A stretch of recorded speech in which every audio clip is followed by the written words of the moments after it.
Baik, perkenalkan, nama saya Sheila dari kelas MD101.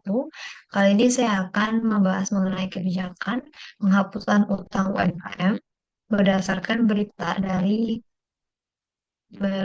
media online, yaitu dari detik.com. Baik, yang pertama adalah analisis dan kaitannya dengan ekonomi mikro. Jadi kebijakan ini merupakan kebijakan baru di era Presiden Pak Prabowo, yaitu berdasarkan Peraturan Pemerintah Nomor 47 Tahun 2024 tentang penghapusan piutang macet pada usaha mikro, kecil, dan menengah. Kebijakan ini menargetkan 1,09 juta pelaku UMKM yang kredit macetnya akan dihapus pemerintah. Baik, jadi analisis yang pertama adalah mengenai permintaan dan penawaran kredit.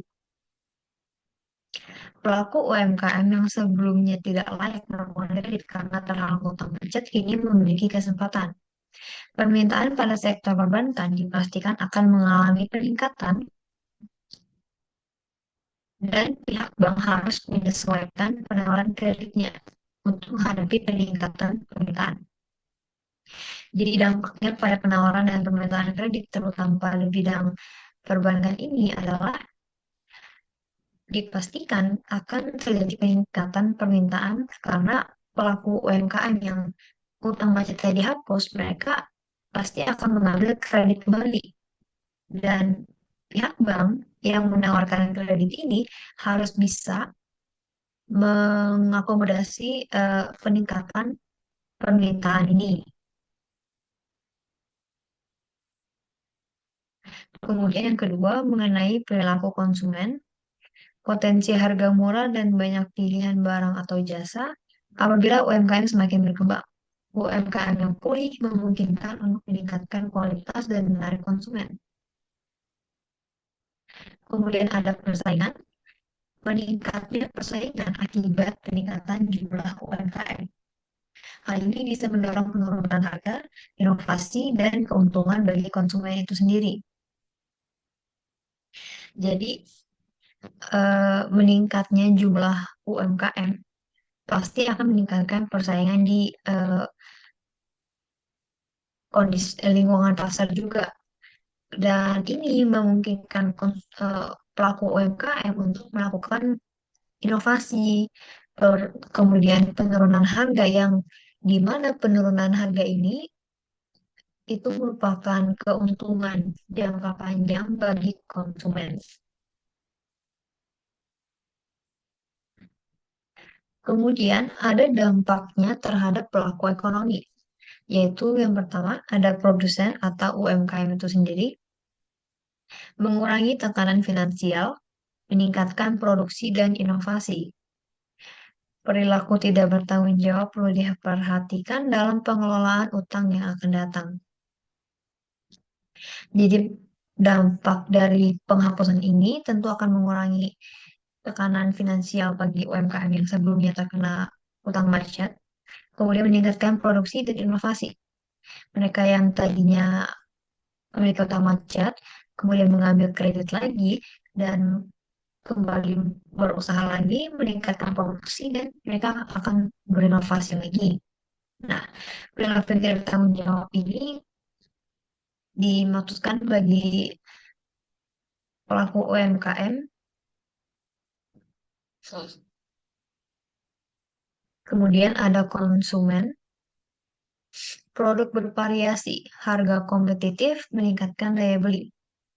UMKM yang meningkat tentu berpotensi membuka lapangan pekerjaan setelah pemulihan UMKM.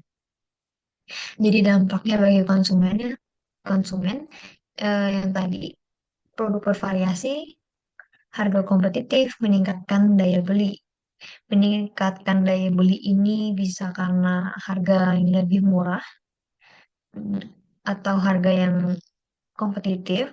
Kemudian produk bervariasi ini merupakan hasil dari inovasi pelaku UMKM dalam menghadapi persaingan di pasar. Kemudian UMKM yang meningkat atau bangkit kembali, tentu saja mereka perlu eh, tenaga kerja yang dimana ini membuka berpotensi membuka lapangan pekerjaan.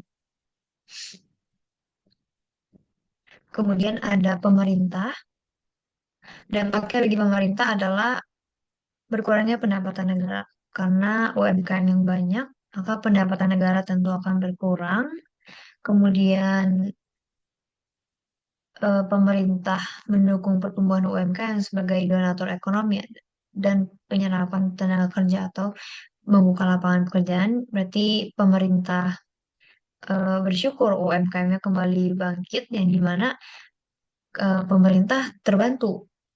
Kemudian pemerintah perlu mengawasi implementasi kebijakan akar tetap sasaran. Kemudian ada saran dan kebijakannya.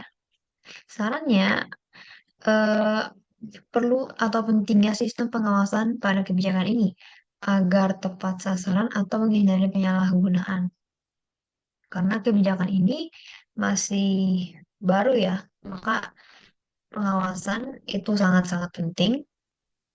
Kemudian diperlukan sosialisasi dan edukasi keuangan bagi pelaku UMKM guna memastikan mereka paham pentingnya manajemen keuangan dan menghindari tingkah laku atau perilaku yang dapat menyebabkan utang macet. Kembali lagi. Baik, saya pikir sekian pada presentasi kali ini. Apabila ada salah kata mohon dimaafkan. Sekian, terima kasih.